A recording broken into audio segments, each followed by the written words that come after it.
Coming up, comparing side effects of the COVID vaccines. North Dakota lawmakers make a decision on future mask mandates in the state. Plus, we'll tell you where an anonymous donor is sending all students to prom for free. Valley News Live at 10 starts right now.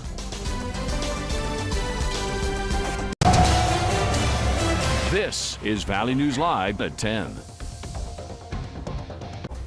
Nearly 20% of the U.S. population is now fully vaccinated against COVID-19. Here in our neck of the woods, numbers are even higher. 30% of North Dakotans and 27% of Minnesotans are fully vaccinated. And whether it's your first shot or your second, the questions keep coming up. Did you have any reaction, or what are the symptoms? Valley News Team's Aaron Walling posed the questions to our viewers and received more than 500 responses today. He shares the highlights and has an update on the vaccine rollout. Ranging from slight aches to severe headaches and fevers, people are finding out different reactions to the vaccine. However, doctors say that some of the symptoms are a good sign. That's kind of a good thing because that tells you that your body is reacting to the vaccine, which means that it's mounting an immune response. Some of our viewers said that they have had no reaction to the vaccines, while others had to take pain medicine to deal with the symptoms. Make sure they stay hydrated, get enough rest. If they get a high fever, you can certainly take Tylenol or Motrin to treat those symptoms as well. Cass County leads North Dakota with over 111,000 doses administered, while close to 17,000 people have received a dose in Clay County. Overall, I'd have to say that our clinics are going very well. We have utilized volunteers. We have had student nurses that have been helping us vaccinate and that. So I think overall they've been going fantastic. Really, it has taken not just an entire village, but an entire global enterprise to get where we are today. In Fargo, Aaron Walling, Valley News Live.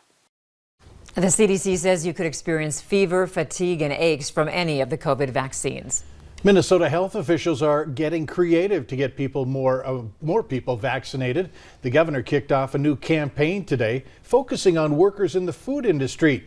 He's teaming up with native Minnesotan chef Andrew Zimmern to raise awareness. Food service workers can get vaccinated at any of the state's 8 mass vaccination clinics, with some restaurant owners even holding private clinics.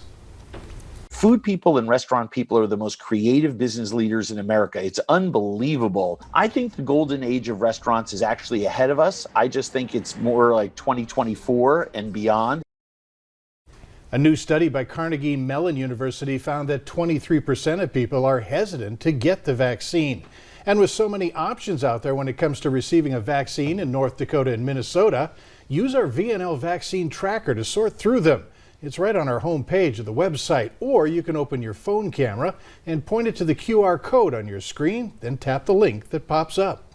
FEMA is launching a massive funeral assistance program to help families of the 500,000 Americans who have died from COVID-19. The program is offering to reimburse Americans up to $9,000 per funeral of a coronavirus victim. Households that have lost more than one family member can receive up to $35,000. The deaths in question would have had to occur after January 20th, 2020 and be attributed to coronavirus. FEMA plans to launch a toll-free number to provide more direct assistance to consumers. Still no structural damage regarding the fire in the Badlands, but the campgrounds and some infrastructure remain at risk. Parts of the park remain closed. The fire is on the north unit of the Theodore Roosevelt National Park. It is 50% contained.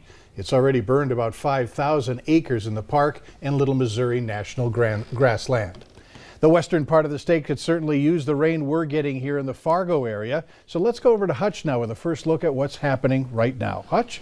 Indeed, the Red River Valley and much of Lakes Country getting super soaking showers today. Persistent all day long, and there are some changes. But first, take a look at some of these rainfall measurements. Parker's Prairie rapidly approaching the 3-inch mark for the day. Otter Tail 2.43. This includes some totals from last night as well.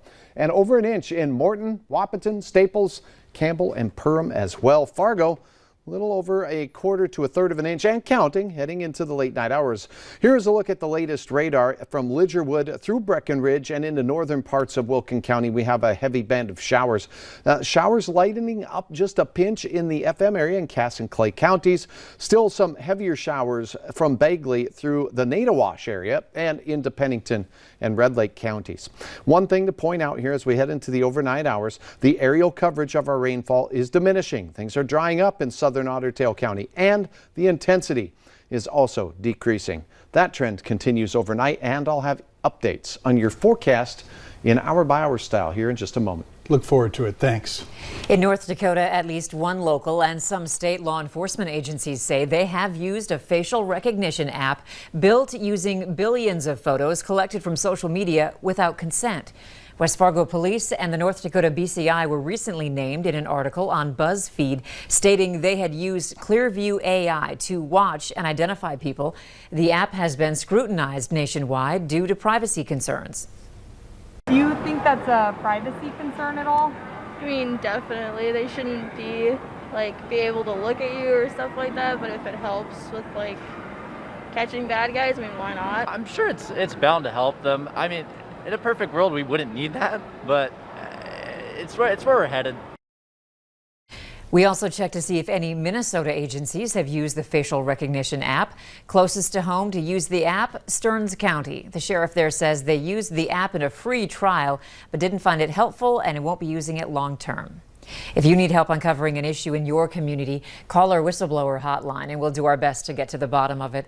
That phone number, 237-6576. You can call and leave your tip. The North Dakota Senate has passed an anti-mask mandate bill after barely passing the House and receiving a do not pass recommendation from a Senate committee. The anti-mask mandate bill's future looked bleak, but a last-minute amendment helped get it passed 30-17 today. The original bill would have made mask mandates illegal, but the amended bill only puts limitations on statewide elected officials like Governor Doug Burgum and the state health officer. We are looking for a balance between holding our freedoms that are important to all of us, as well as ensuring that people feel safe. Counties, cities, school boards, and businesses will still be able to enact mask mandates. The bill now heads back to the House for a vote on the new amendment and then to the governor's desk for a signature or a veto. Law enforcement agencies near the U.S.-Canadian border say that they have security issues. Similar to the U.S.-Mexican border, law enforcement agencies are tasked with making sure the border is secure and no one crosses illegally. With a lack of resources to prevent crossings like personnel, gates, and fences, areas like the Short Creek crossing in Burke County allow easy access from either side. Within a very short distance from that trail, somebody could get on a paved road, so it's very easy to cross, and that's why we've got the sensors, that's why they've got the cameras, that's why they go up and check things out if Border Patrol isn't there. But obviously, we need more resources up here to get the job done. U.S. Senator John Hoeven says that he's working with others in Congress to find infrastructure, remote surveillance technology, and hiring and retention. Meanwhile, at the southern border, a new intake center for migrant children has opened on the same property as a processing center. The new emergency intake site in Donna, Texas, is run by the Office of Refugee and Resettlement, a division of the Department of Health and Human Services. The new facility can hold 1,500 kids from 13 to 17 years old. 375 have already arrived there at last count. There were more than 4,200 children in customs and border facilities and more than 15,000 under the care of Health and Human Services.